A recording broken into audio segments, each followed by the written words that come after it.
Thorik Halilintar dan Alia Mas Said kini sudah go public mengenai hubungan spesial mereka. Berhembus kabar kalau sejoli ini akan menikah pada 2024 tahun depan.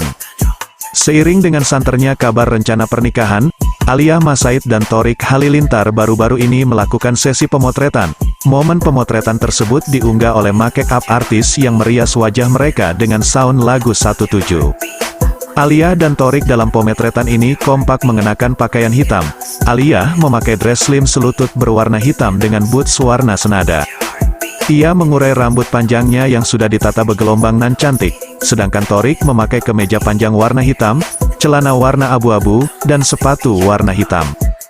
Mereka melakukan beberapa pose dalam pemotretan di studio dengan background warna coklat. Pertama, mereka berpose duduk dan saling menatap tajam mata satu sama lain.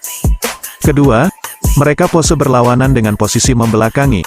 Alia Mas Said berpose duduk miring menghadap depan. Sementara, Thorik Halilintar mengambil posisi berdiri tegak menyamping sambil menatap ke arah depannya. Akhirnya warganet pun banyak yang berpendapat bahwa pemotretan tersebut terdapat kaitannya dengan rencana pernikahan mereka.